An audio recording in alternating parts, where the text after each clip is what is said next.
Hello and welcome to Sport This Morning. I'm Cecilia Amogbe. It's great to have you join us again. I'm Tayo Salah.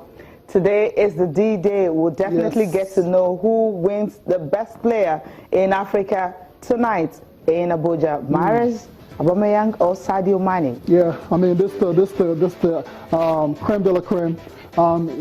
I don't know, Cecilia, we'll find out later today. Obviously, I know your own choice already, and that's Riyad Mahrez. And I think I agree with you, but we're not the ones voting, unfortunately. Yeah, that's the way it is. But last night, something actually happened.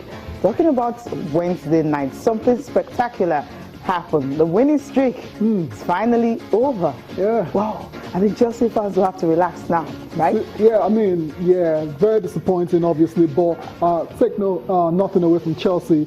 Winning 13 straight games is remarkable. So for Chelsea fans, obviously, they're not very happy this morning, but all credit has to go to Tottenham Hotspur for a very well-executed game plan.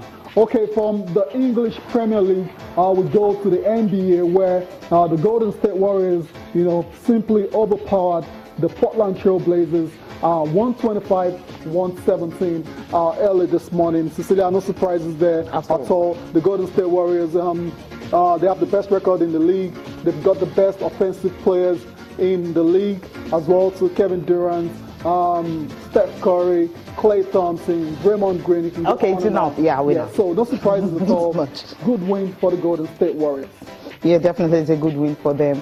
And that's the way we're going to start. We're starting with the NBA, some of the games that went down early hours of this morning and, of course, last night. And the big one, of course, is the one that gets everyone talking, the Golden State Warriors. The Warriors, yeah. The Warriors got 65 points from Kevin Durant and Steph Curry. I mean, when two players combine to score 65 points, Steph Curry with 35, Kevin Durant with 30. I mean, that's incredible stuff. It's very hard to beat such a team, and that's why they won that game. Even though it ended up being closer than expected, but it was still a fairly comfortable 125-117 win for the Warriors over the Blazers. Cecilia, I mean, when you have two players like that, they can give you 65 points. Can give you 65 points. Yeah, you had one who actually scored 60 points out. I mean, so it's no big deal. Yeah, so let's move on with the results. Yeah, all the results, Cecilia. Nicholas Batum, yeah, he's having a very interesting season. He scored a season high 28 points to lead the Charlotte Hornets past the Oklahoma City Thunder. Cecilia, that game ended 123-112 in favor of the Hornets. Once again, Russell Westbrook ending up on the losing side, despite having a very decent outing. Yeah, what's going on there? You know what's going on. Right? Same old. Should we keep repeating ourselves? When you're a big star and you don't have support, the night you not come to the party, you'll definitely lose the game. Okay, let's move on now. At the Madison Square Garden, this is where the game of the night for me, took place and went down, however you want to put it, was between the New York Knicks versus the Milwaukee Bucks. And look at that score line. 105-104, just by 1 point. 1 point. And the Knicks could have naked, but somehow the Bucks were the better side on that. Not really the better side. I think they were more determined. They were hard there because they didn't want to lose the game. They had the Greek freak, who was on fire. Giannis.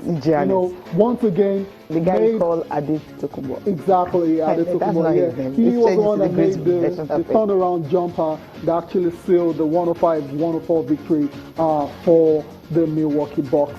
Elsewhere, Jimmy Butler is having a great year as well. Too. He scored 10 straight points during a critical stretch in the fourth quarter to lead the Chicago Bulls down to a 106-94 victory over the Cleveland Cavaliers. The Cavs, whenever any of the big three are not available, yeah, there's always a problem there. So no surprises there for me at all. Austin Rivers, scored a season high 28 points to help rally the Los Angeles Clippers from a 12-point deficit in the third quarter, to beat the Memphis Grizzlies 115-106.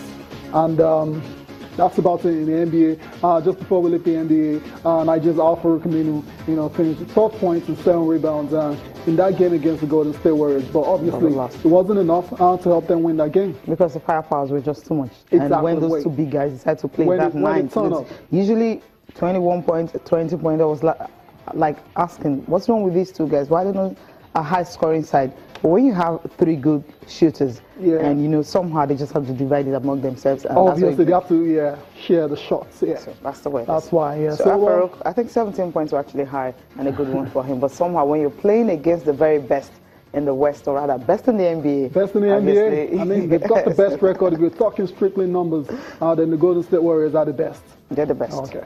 Okay, move straight to golf now. Hawaii, that's when the first PGA tournament will be starting, and the top golfers already, getting ready for the season. Jason Day, he talked about the fact that it's not just all about winning this tournament. He wants to remain number one. He just wants to remain number one throughout the whole year. If he can do that, then he would have made his day. Remember, he actually got injured. It's September, right? That was the last. He wasn't really playing much games because he got injured. Right now, he's coming back in the first PGA Tour in 2017. But the top winners from the PGA Tour in 2016 are the ones that will be taking part in this tournament. Yeah, I mean, Jason Day, Jordan Spieth, Dustin Johnson. Dustin Johnson amongst those 3 was the only one that won a major last year. That was the U.S. Open.